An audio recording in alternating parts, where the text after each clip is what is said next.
Selamat pagi Bapak Ibu yang terkasih, pada hari ini kita akan bersama kembali merefleksikan firman Tuhan.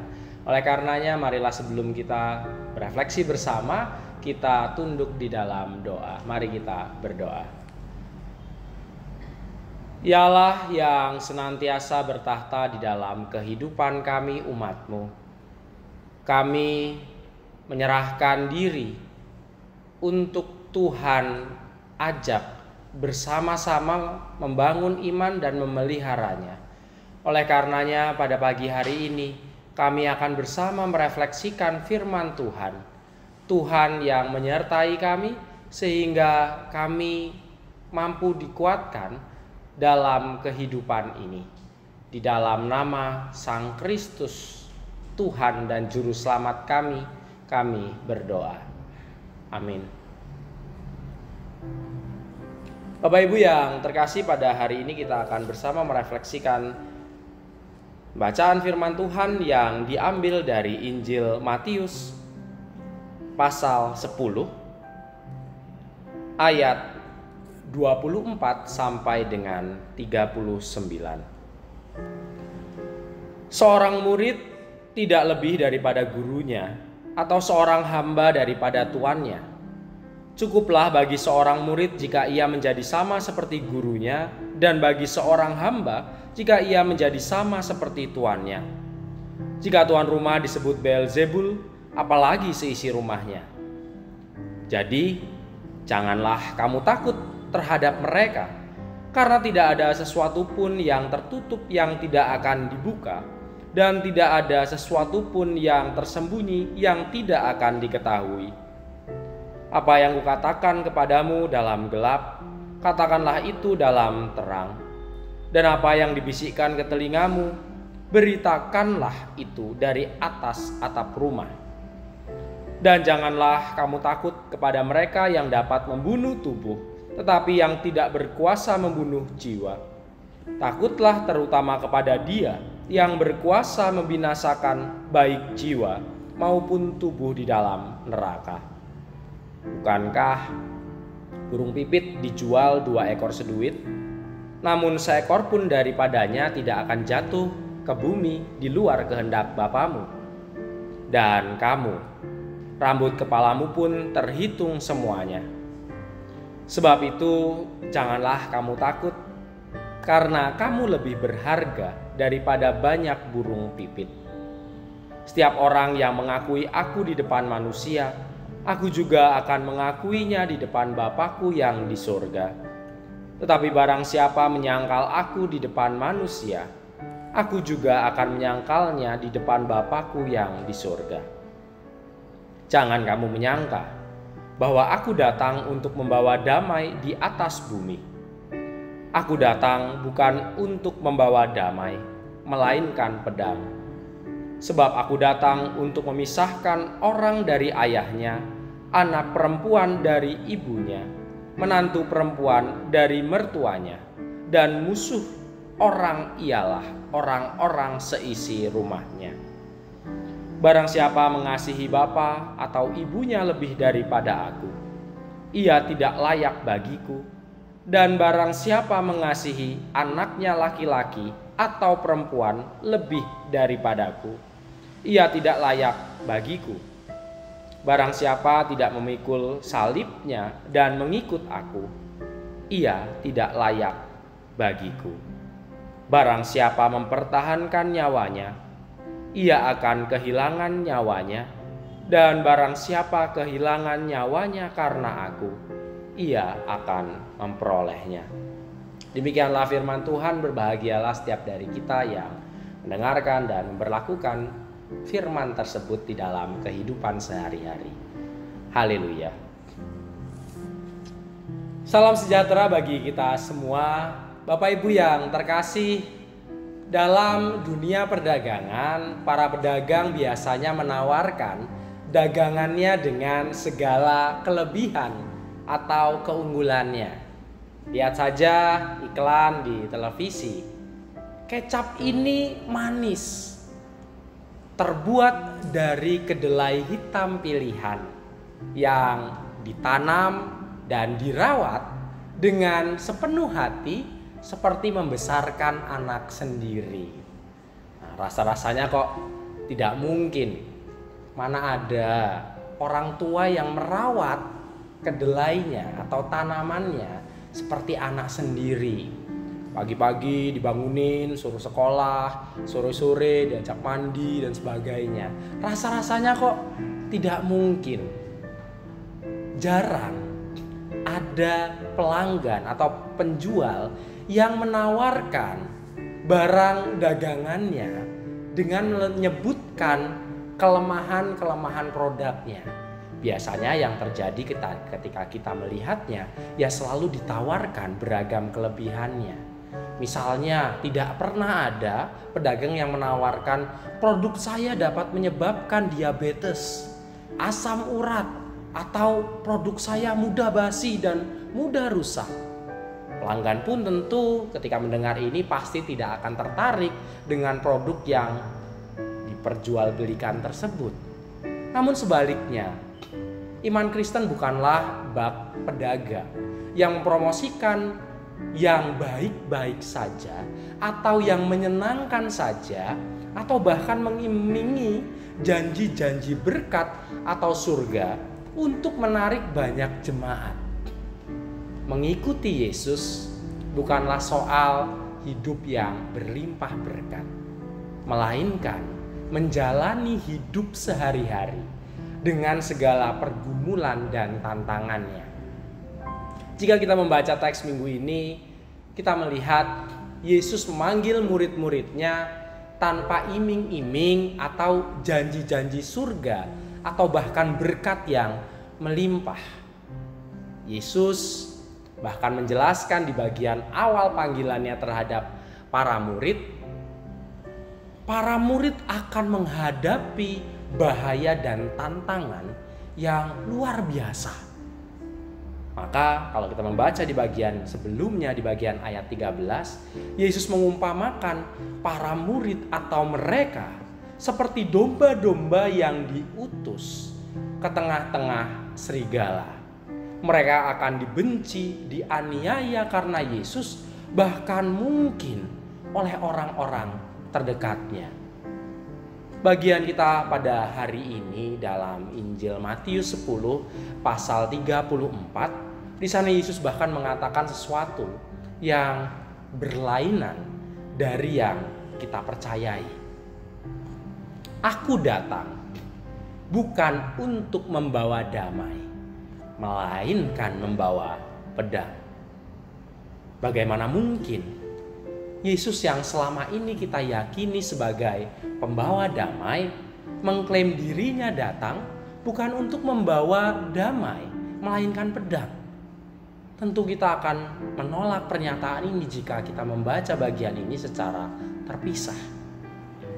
Tapi jika kita perhatikan lebih lanjut dalam ayat 35 dan 36 yang berkaitan dengan ayat ini, Yesus ingin menjelaskan dan menunjukkan bahwa mengikuti Yesus penuh dengan tantangan yang berat, bahkan penolakan dari keluarga sendiri. Yesus mengatakan bahwa ia membawa pedang karena mengikuti Yesus dapat membawa dan membuat pertentangan dalam keluarga. Orang tua bisa membenci anak-anaknya, menolak menantunya untuk mengikuti Yesus. Ada juga mungkin ada kalangan yang mempertahankan status quo, akan menolak dan membenci Yesus yang revolusioner dan penolakan-penolakan lainnya. Dengan demikian, mengikuti Yesus bukanlah jalan yang mudah dan menyenangkan. Karena itu Yesus berkata, jika seseorang mau mengikuti Dia, seseorang harus mau memikul salibnya. Mengikuti Yesus adalah memilih jalan salib. Bapak Ibu yang terkasih, realita yang diharapkan Yesus nyatanya agak sulit diperlakukan dalam kehidupan yang indah ini.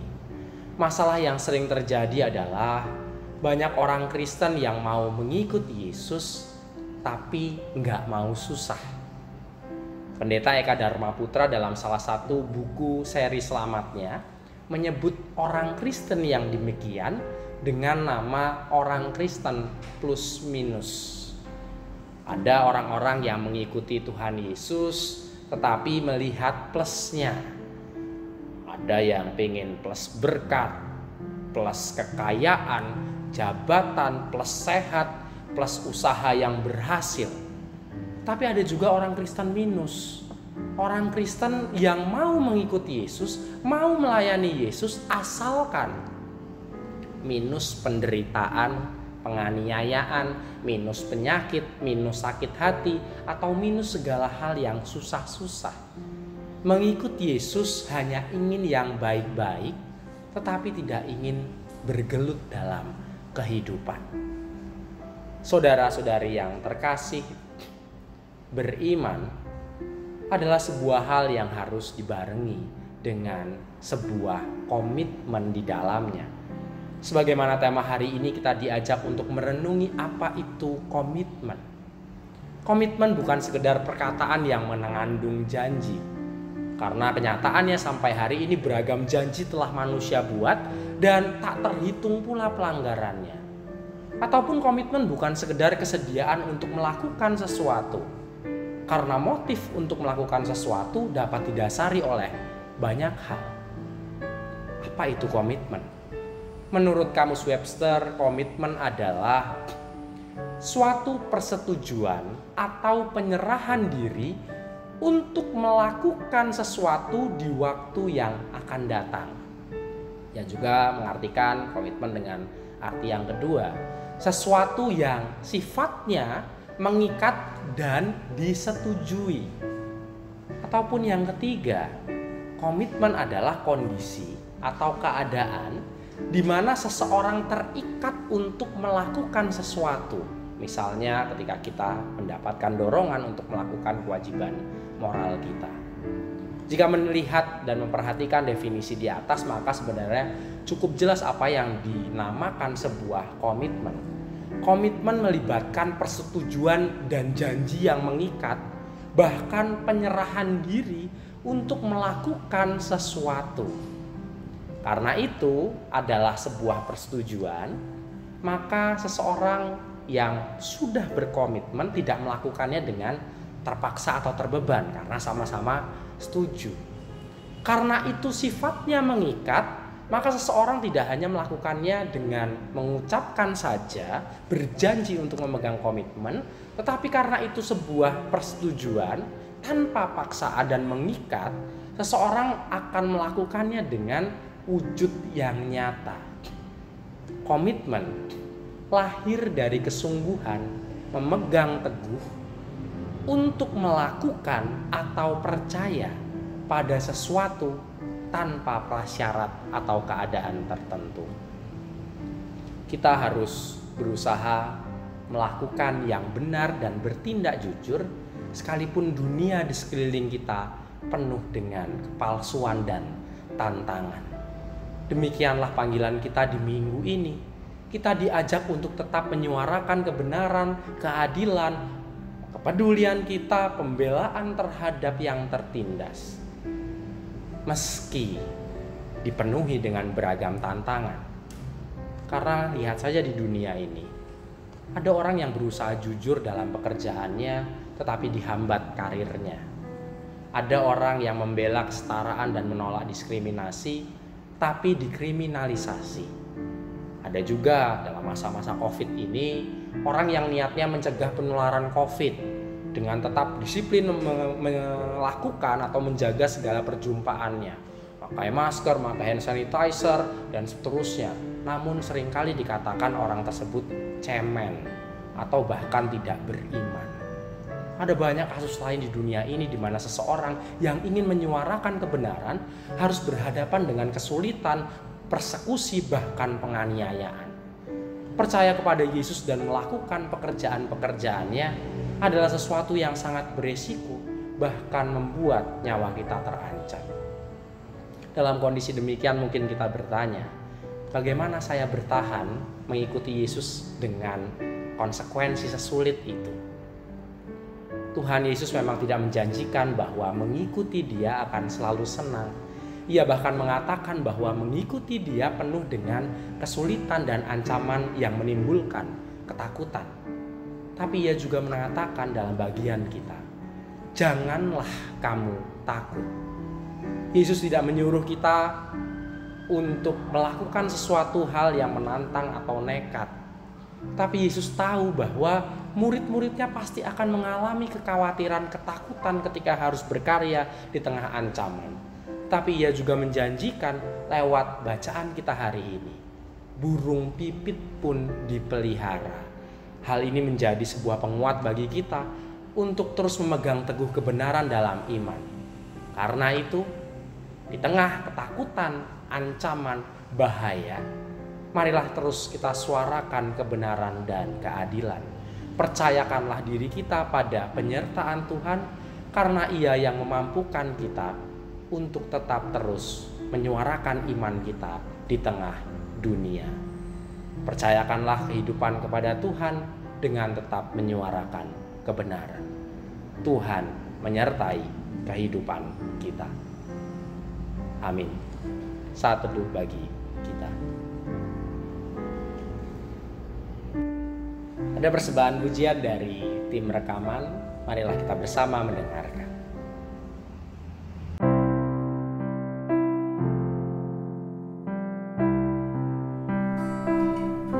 Mengikut Yesus keputusanku, mengikut Yesus keputusanku, mengikut Yesus keputusanku, ku tak ingkar, ku tak ingkar.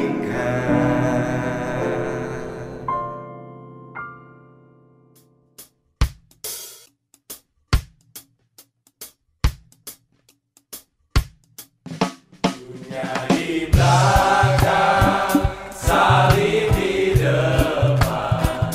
Dunia di belakang, salib di depan. Dunia di belakang, salib di depan. Ku tak ingkar, ku tak ingkar.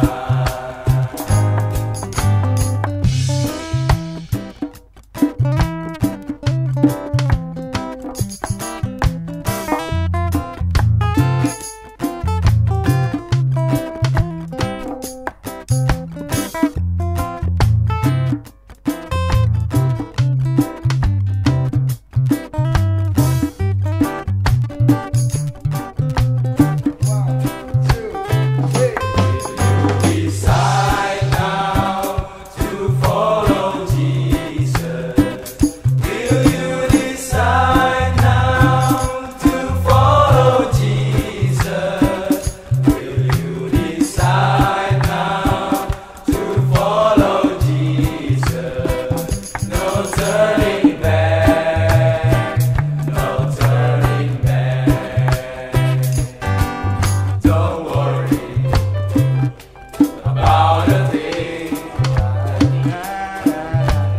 Every little thing is gonna be alright. Sing, don't worry about a thing.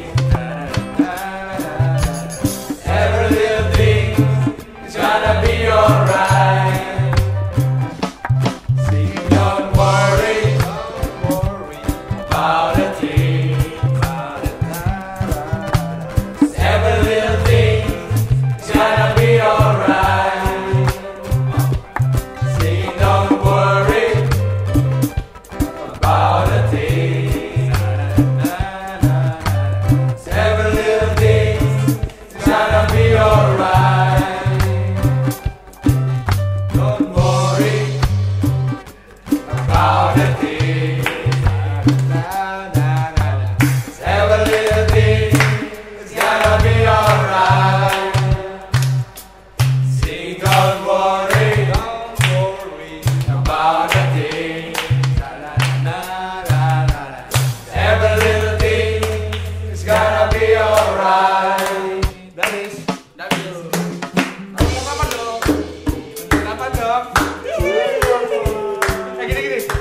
di sono Satu, dua, tiga, ke kanan dulu. Apa sih?